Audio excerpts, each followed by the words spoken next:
Hey guys, welcome back to the channel Supersonic. कैसे हैं आप सभी? आई होप सो आप बहुत ही ज़्यादा बढ़िया होंगे। अगर मैं आप लोगों से पूछूं कि वर्ल्ड की फास्टेस्ट रोड लीगल बाइक कौन सी है तो आप सिर्फ एक ही बाइक का नाम लेंगे, वो है कावासाकी की तरफ से आने वाली H2। तो आज हम लोग बात करने वाले हैं टॉप 10 कावासाकी H2 क्रैशेस के बारे में। अब अगर मैं H2 के बारे में बात करूं तो आप में से काफ़ी लोग जानते होंगे कि ये बाइक कितनी ज़्यादा पावरफुल है। अगर आप लोग एक बाइकिंग कम्युनिटी से बिलोंग करते हो और आपने बाइकिंग स्टार्ट करी है तो आप 150 सीसी, 200 सीसी, 300 सीसी और एंड जब आप लोगों का ख़त्म होगा ना तो वो H2 या फिर H2R पर ही जाके ख़त्म होगा। बिकॉज ये बाइक्स इतनी ज़्यादा पावरफुल हैं कि आप लोगों को कभी पावर की कमी महसूस ही नहीं होगी। जी हाँ दोस्तों, अगर आप लोगों को रोड लीगल बाइक लेनी है तो आप H2 की तरफ ज़रूर जा सकते हैं। और जब से इस बाइक ने इस प्लेनेट पर जन्म लिया है ना, कोई ऐसी बाइक नहीं है जो कि इसको बीट कर सके। आने वाले टाइम में कौन सी कंपनी इस बाइक को बीट करती है वो तो देखना होगा, बट ये बाइक कुछ नेक्स्ट लेवल ही है। इस बाइक के कॉस्ट के बारे में बात करें तो अगर आप H2 लेने जाएंगे तो लगभग 40 से 45 लाख रुपए की पड़ेगी, और उसी के साथ साथ अगर आपको H2R चाहिए तो कम से कम मोटे मोटे 75 से 80 लाख रुपए तो आपको तैयार रखने ही पड़ेंगे। खैर वो सारी चीज़ें छोड़ते हैं, बात करते हैं इन सारे के सारे क्रैशेस के बारे में। नंबर 1, 26 मार्च को ये एक्सीडेंट होता है। बेसिकली एक कावासाकी H2 जिसको और ज़्यादा लोडेड किया जाता है एग्जॉस्ट के साथ, उसी के साथ साथ एयर फिल्टर चेंज किया जाता है और बहुत सारी चीज़ें। और उसके बाद ये बंदा बाइक को लेकर के निकलता है रोड पर और चेक करता है कि कितनी ज़्यादा जो पावर है वो इंक्रीज हुई। बट यहाँ पर होता क्या है, ये बाइक का जो है वो क्रैश हो जाता है एक कार से जा करके। यहाँ पर अगर आप लोग इस बाइक को देखोगे तो इसके फ्रंट में जो है थोड़े बहुत डैमेजेस आप लोगों को देखने को मिल रहे होंगे। खैर बहुत ज़्यादा हाई स्पीड में ये क्रैश नहीं होता, बट काफ़ी ज़्यादा दिल दुखता है जब ऐसी बाइक जो है क्रैश हो जाए। नेक्स्ट नंबर 2, चाइना का ये क्रैश है जो कि 20 जुलाई 2020 में होता है। एक 20 साल का लड़का जो कि अपनी H2 को क्रैश कर देता है एक पेड़ के साथ। लगभग दोपहर के 3 बजे ये एक्सीडेंट होता है। एक मोड़ पर जो ये बंदा रहता है काफ़ी ज़्यादा हाई स्पीड में इस बाइक को लेकर के आ रहा होता है और ब्रेकिंग करता है, बट बाइक जो है वो कंट्रोल नहीं होती और जाकर के हिट कर देती है एक पेड़ में। जैसे ही एक्सीडेंट होता है जो बंदा रहता है वो अनकॉन्शियस हो जाता है, बेहोश हो जाता है। और यहाँ पर अगर आप बाइक को देखोगे तो ऑलमोस्ट काफ़ी बुरी तरीके से फ्रंट से डिस्ट्रॉय हो चुकी है। टैंक, वाइजर, हेडलाइट्स, मतलब काफ़ी ज़्यादा डैमेज जो है इस बाइक के अंदर आ जाता है। नेक्स्ट नंबर 3, ये क्रैश है अभी हाल ही में कुछ टाइम पहले हुआ था जो कि एक फेमस यूट्यूबर यानी कि जट प्रभजोत का हुआ था। जी दोस्तों, आप सभी जट प्रभजोत को बहुत अच्छे से जानते होंगे। हाल ही में उन्होंने अपनी H2 खरीदी थी और वो उससे दिल्ली से नेपाल का एक टूर मार रहे थे, बट बीच रास्ते में एक एक्सीडेंट हो जाता है। एक नैरो रोड पर एक बूढ़ा आदमी जो है वो एकदम अचानक से आ जाता है, जिसकी वजह से जो बाइक रहती है वो कंट्रोल नहीं हो पाती और जाकर के हिट कर देती है उस बूढ़े आदमी को। उसके बाद जो बाइक है वो काफ़ी बुरी तरीके से अनकंट्रोल होती है और जाकर के हिट करती है एक नाली के बने हुए ऊपर पुलिये पे। यहाँ पर अगर आप लोग बाइक को देखोगे तो फ्रंट से काफ़ी ज़्यादा डैमेजेस आ गए हैं और इस एक्सीडेंट के अंदर जो बूढ़ा व्यक्ति रहता है उसकी तो डेथ हो जाती है और जो यूट्यूबर रहता है उसकी दोनों ही टांगों में काफ़ी बुरी तरीके से फ्रैक्चर आ जाता है। ये सारी चीज़ें होने के बाद यहाँ पर अगर मैं बाइक के बारे में बात करूँ तो उसके अंदर भी अच्छा खासा डैमेज जो है वो आ जाता है। नेक्स्ट नंबर 4, थाईलैंड का ये एक्सीडेंट है जो कि 18 अक्टूबर 2015 में होता है। एक H2 राइडर जो कि अपनी बाइक को लेकर के बहुत ज़्यादा ओवर स्पीडिंग कर रहा होता है और वो ट्रैवल कर रहा होता है। यहाँ पर सबसे बुरी चीज़ मुझे इस बंदे की ये लगी कि ये बाइक इतनी ज़्यादा महंगी बाइक को लेकर के जा रहा था, इतनी ज़्यादा पावरफुल मशीन को लेकर के जा रहा होता है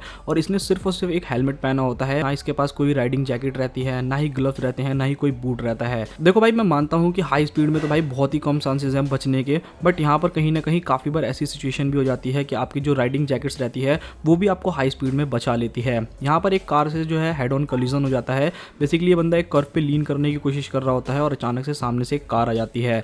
जितनी देर में ये समझ पाता, जितनी देर में ब्रेकिंग कर पाता, उतनी देर में जो है कोलिजन हो जाता है। यहाँ पर जो राइडर रहता है उसकी डेथ हो जाती है इस एक्सीडेंट के अंदर। यहाँ पर अगर आप लोग देखोगे बाइक की भी जो हालत है वो काफ़ी ज़्यादा खस्ता हो रखी है और कार की भी हालत जो है वो खस्ता हो चुकी है। तो भाई आप लोग भी अगर राइडिंग गियर्स नहीं पहनते तो प्लीज़ राइडिंग गियर पहन करके ही बाइक को चलाया करें, अदरवाइज आप लोगों के साथ ये हो सकता है। और स्पेशली अगर आप लोगों के पास ऐसी पावरफुल मशीन हो H2 जैसी या S1000RR जैसी, ZX10R जैसी, तो आप लोगों को कहीं ना कहीं काफ़ी ज़्यादा रिस्पॉन्सिबिलिटी जो है वो इंक्रीज हो जाती है। नेक्स्ट नंबर 5, बैंगलोर का ये क्रैश है जो कि काफ़ी ज़्यादा हाई स्पीड में होता है और मुझको लगता है कि इंडिया का ये सबसे ज़्यादा ऐसा क्रैश है जो कि H2 का हुआ है जिसमें H2 की ऐसी हालत हो गई। बेसिकली यहाँ पर होता क्या है, एक वीडियो को शूट किया जा रहा होता है, एक वीडियो की शूटिंग चल रही होती है जिसमें जो ये बाइक है उसको रनवे पे भगाया जा रहा होता है, ड्रैग रेस करी जा रही होती है, बट जो राइडर रहता है वो मिसजज कर जाता है। जो एयर स्ट्रिप रहती है उसको समझ में नहीं आता कि कितना ज़्यादा लंबा दूरी और कितनी ज़्यादा बाइक को भगाना है। यहाँ पर जो बाइक रहती है वो 300 पे भग रही होती है। जैसे ही बंदे को पता लगता है कि जो एयर स्ट्रिप है भाई वो खत्म होने वाली है, वो काफ़ी ज़्यादा ब्रेकिंग करता है, but end of the time जब तक उसकी स्पीड 150 या 200 के आसपास में आती है वो जाकर के दीवार से हिट कर जाता है। एंड यहाँ पर अगर आप बाइक को देखोगे तो बाइक का तो मतलब पूरा कबाड़ा हो गया है, बट जैसा मैंने आपको बोला अभी कि यहाँ पर राइडिंग गियर्स ने इस बंदे की जान बचा दी, इवन 180 प्लस की स्पीड पे होने के बावजूद भी। तो यहाँ पर आप लोग देख सकते हो कि क्या वैल्यू है भाई अगर आप लोग राइडिंग गियर्स पहन करके चलते हो। मतलब इसकी एक आधी हड्डी टूटती है बट इसकी जान जो है वो बच जाती है। यहाँ पर अगर आप लोग बाइक को देखोगे तो वो पूरी तरीके से तबाह हो चुकी है। नेक्स्ट नंबर 6 H2 का ये क्रैश है जो कि एक व्हीली मारते हुए होता है। अब देखो ये बाइक्स इतनी ज़्यादा पावरफुल है ना भाई, अगर आप लोग इनको उठाओगे भी नहीं ना, अगर आप व्हीली मारने की कोशिश भी नहीं करोगे और आप एक्स का फुल एक्सीलेटर खींचोगे, इनमें इतनी ज़्यादा पावर है कि ये खुद ब खुद उठने लगती हैं। यहाँ पर क्या होता है, जो ये H2 वाला बंदा रहता है वो ग्रुप में राइड कर रहा होता है और ये व्हीली मारने की कोशिश करता है। जैसे ही इसकी बाइक जो है वो हवा में उठती है, जैसे ही इसकी बाइक का पहला वाला टायर जो है वो हवा में उड़ता है, बाइक जो है वो अनकंट्रोल हो जाती है और काफ़ी दूर तक घसीटते हुए जाती है। उस बंदे की स्पीड बहुत ज़्यादा नहीं रहती है, अराउंड 100 के आसपास में रहती है, बट बाइक जो है वो पूरी तरीके से तबाह हो जाती है। अनकंट्रोल होने की वजह से ये पूरा का पूरा हादसा जो है वो हो जाता है। यहाँ पर अगर आप बाइक को देखोगे तो इसका फ्रंट एंड जो है वो काफ़ी बुरी तरीके से डैमेज हो गया है, उसी के साथ साथ टैंक और बाकी सारी चीज़ें भी जो है वो डैमेज हो गई हैं। यहाँ पर खैर बंदे की किस्मत अच्छी रहती है कि इसने सारे गियर्स पहने होते हैं, इसको कुछ भी नहीं होता, एक खरोच तक नहीं आती, बट यहाँ पर बाइक की जो है हालत काफ़ी बुरी हो जाती है स्टंट करने की वजह से। नेक्स्ट नंबर 7, ये एक H2 है भाई। मतलब H2 को देख करके ऐसा लग रहा है जैसे भाई किसी ने ना मतलब कागज को मोड़ करके रख रखा हो। बेसिकली H2 का क्रैश होता है जो कि 200 प्लस की स्पीड पे होता है। एक ग्रुप जो कि ग्रुप में राइडिंग कर रही होती है H2 और काफ़ी ज़्यादा हाई स्पीड में चलाई जा रही होती है और एकदम से बाइक जो है वो अनकंट्रोल हो जाती है, काफ़ी दूर तक घसीटते हुए जाती है और 2-3 चीज़ों से ये हिट भी होती है। इस एक्सीडेंट के अंदर जो बंदा रहता है भाई उसकी तो डेथ हो जाती है और यहाँ पर अगर आप लोग बाइक की हालत देखोगे ना तो मतलब खत्म हो चुकी है भाई, इस बाइक के अंदर कुछ भी नहीं बचा। नेक्स्ट नंबर 8, मलेशिया का ये एक्सीडेंट है जो कि 5 जुलाई 2020 में होता है। एक राइडर जो कि अपनी H2 को लेकर के काफ़ी ज़्यादा हाई स्पीड में चला रहा होता है, बट यहाँ पर इस बंदे की गलती नहीं रहती। देखो हाई स्पीड में तो ये बाइक्स बनी ही हैं, बट यहाँ पर जो दूसरे की गलती की वजह से पूरा का पूरा हादसा हो जाता है। यहाँ पर होता क्या है, ये बंदा जो है रोड पे बाइक को काफ़ी ज़्यादा तेज चला रहा होता है, बट एक ड्रेन होल रहता है जो कि मतलब थोड़ा सा अनबैलेंस बना रहता है। जैसे ही इसकी गाड़ी उस पर से गुजरती है काफ़ी ज़्यादा हाई स्पीड में, वो पूरी तरीके से अनकंट्रोल हो जाती है और उसके बाद आप लोग देख सकते हो मतलब जो बंदा रहता है वो लगभग 5 मीटर दूर जा करके गिरता है एकदम घसीटते हुए और बाइक जो है वो भी काफ़ी बुरी तरीके से यहाँ पर डैमेज जो है वो हो जाती है। मतलब इसका वाइजर, फेयरिंग, टेल लाइट, मतलब सारी चीज़ें जो हैं वो काफ़ी बुरी तरीके से डैमेज हो जाती हैं भाई। मतलब इतनी तगड़ी मशीन्स है और रोड इतने अच्छे नहीं रहेंगे तो यही सारी चीज़ें तो होंगी ही होंगी। नेक्स्ट नंबर 9, यूएसए का ये क्रैश है जहाँ पर एक ब्रांड न्यू H2 जिसको सिर्फ और सिर्फ 2 दिन हुए होते हैं, एक 22 साल का लड़का जो कि बहुत ज़्यादा एक्साइटेड रहता है इस बाइक को चलाने के लिए।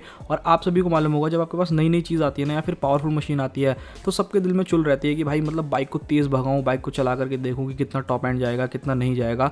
यहाँ पे भी यही चीज़ होती है, ये बंदा जो रहता है सिटी में काफ़ी ज़्यादा स्पीड में भगाने की कोशिश कर रहा होता है, बट एक जगह ऐसा आता है कि बाइक को कंट्रोल नहीं कर पाता और जा करके एक पार्क खड़ी कार के अंदर हिट हो जाता है। खैर इसकी किस्मत बहुत ज़्यादा अच्छी रहती है कि ये ब्रेक करते करते जा करके बिल्कुल ही रुक जाता है, बट बाइक यहाँ पर अगर आप फेयरिंग देखोगे तो अच्छी खासी तरीके से डैमेज जो है यहाँ पर आ जाता है। और भाई ये बाइक्स ऐसी हैं ना, मतलब इनका थोड़ा सा खर्चा भी ना बहुत ज़्यादा खर्चा बिठा सकता है।